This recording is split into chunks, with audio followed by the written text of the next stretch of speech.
चलिए जानते हैं भारत की हर जिला हर क्षेत्र की फटाफट बड़ी खबरों को केवल 5 मिनट में। तो वीडियो को लाइक करके चैनल को सब्सक्राइब जरूर कर दें। बिहार के अंतिम चरण के मतदान का माहौल शांतिपूर्ण और उत्साहजनक रहा। सुरक्षा के कड़े इंतजाम थे। मतदान केंद्रों पर भीड़ रही। ग्रामीण और पिछड़े इलाकों में महागठबंधन को अच्छा समर्थन मिल रहा है, वहीं शहरी और जातिगत मजबूत क्षेत्रों में एनडीए टिके हुए हैं। मतदाता उत्साहित हैं और कांटे की टक्कर चल रही है। अभी तक पल्ला ग्रामीण इलाकों में महागठबंधन का भारी दिख रहा है।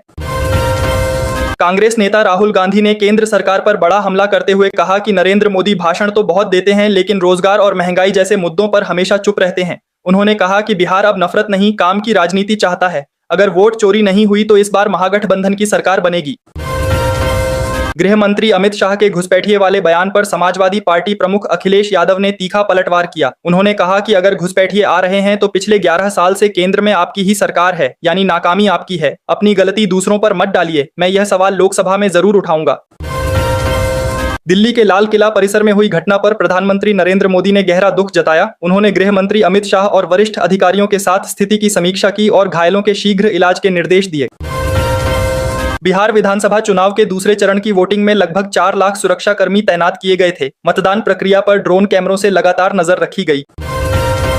प्रधानमंत्री नरेंद्र मोदी भूटान की यात्रा पर पहुंचे हैं। यह उनकी पिछले 11 वर्षों में चौथी यात्रा है। भारत भूटान को 1000 करोड़ रुपए की मदद देगा और प्रधानमंत्री हाइड्रो प्रोजेक्ट के उद्घाटन में भी शामिल होंगे।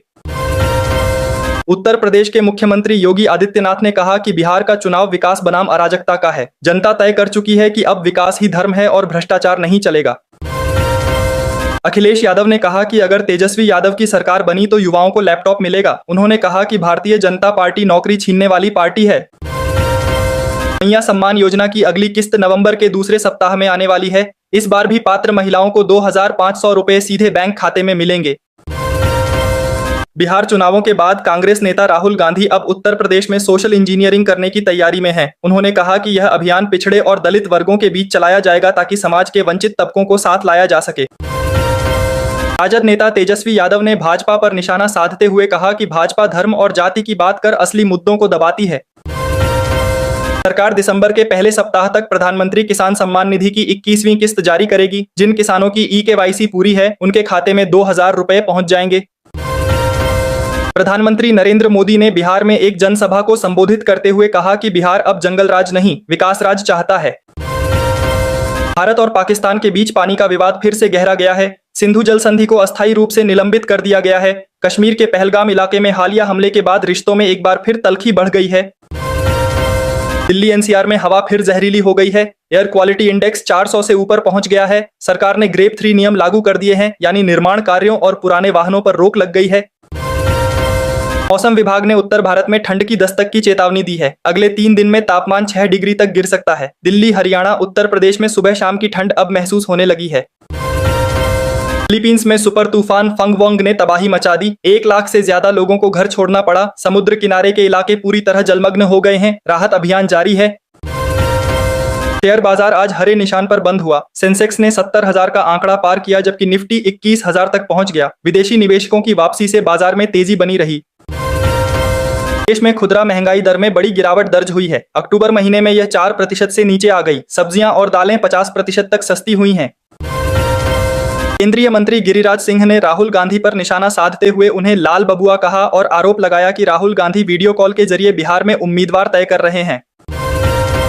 कोल्ड ड्रिफ्ट सिरप पर सरकार का बड़ा एक्शन। जांच में जहरीला केमिकल मिलने के बाद इसके निर्माण और बिक्री पर रोक लगा दी गई है। स्वास्थ्य मंत्रालय ने कहा कि यह सिरप अब इलाज नहीं, जहर साबित हो सकता है। मुंबई में मूसलाधार बारिश ने जनजीवन ठप कर दिया। कई उड़ानें रद्द हुईं। सड़कों पर घंटों ट्रैफिक जाम लगा रहा। अमेरिकी चुनाव को लेकर डोनाल्ड ट्रंप ने बड़ा दावा किया है कि अगली बार व्हाइट हाउस लौटना तय है। वहीं जो बाइडेन ने कहा, अमेरिका में लोकतंत्र पर भरोसा कायम रहेगा। टेक्नोलॉजी की दुनिया में मेटा कंपनी ने नया एआई टूल लॉन्च किया है जो वॉयस से वीडियो तैयार करेगा। यह सुविधा अगले महीने भारत में भी आ सकती है।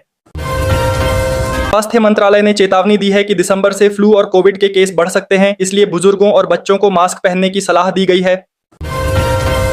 मुख्यमंत्री योगी आदित्यनाथ ने घोषणा की है कि उत्तर प्रदेश के सभी स्कूलों में अब वंदे मातरम गाना अनिवार्य किया जाएगा। वहीं एकता पदयात्रा के दौरान मुख्यमंत्री योगी का जोरदार स्वागत हुआ। यात्रा मार्ग भारत माता की जय और वंदे मातरम के नारों से गूंज उठा। सुपौल में अपने संबोधन में मुख्यमंत्री योगी आदित्यनाथ ने कहा कि कांग्रेस और राष्ट्रीय जनता दल का गठबंधन जनता के साथ एक धोखा है। उन्होंने कहा कि जिन्होंने पहले आपकी जमीन हड़पी, वही अब नौकरी देने की बात कर रहे हैं, जबकि इनके एजेंडे में विकास कभी था ही नहीं। राष्ट्रीय जनता दल के नेता तेजस्वी यादव ने प्रधानमंत्री नरेंद्र मोदी पर तंज कसते हुए कहा कि जनता का 65% आरक्षण खाया जा रहा है। इस पर बिहार के उप मुख्यमंत्री सम्राट चौधरी ने पलटवार करते हुए कहा कि जो लोग खुद भ्रष्टाचार में डूबे रहे, वही अब दूसरों पर आरोप लगा रहे हैं।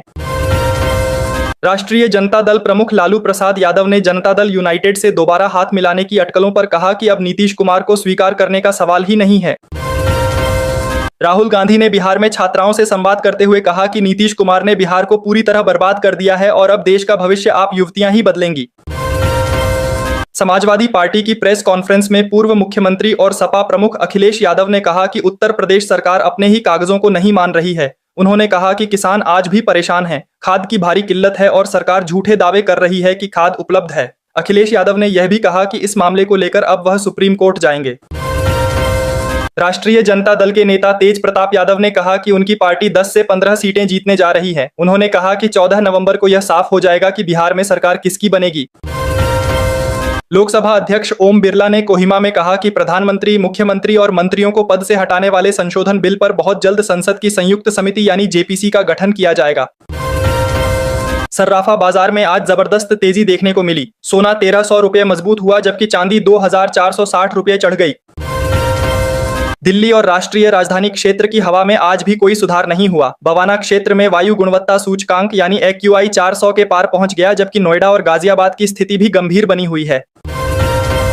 अखिलेश यादव ने कहा कि उत्तर प्रदेश में डबल इंजन सरकार के राज में वोट चोरी से लेकर गांजा और शराब की सप्लाई तक हो रही है। उन्होंने कहा कि सरकार जनता को गुमराह कर रही है और कानून व्यवस्था पूरी तरह बिगड़ चुकी है।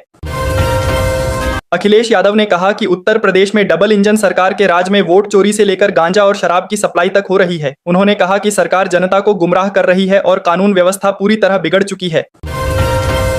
तेजस्वी यादव के आरोपों पर एनडीए की ओर से बिहार के उप मुख्यमंत्री सम्राट चौधरी ने पलटवार करते हुए कहा कि जो लोग खुद भ्रष्टाचार में डूबे रहे, वही आज दूसरों पर बेबुनियाद आरोप लगा रहे हैं।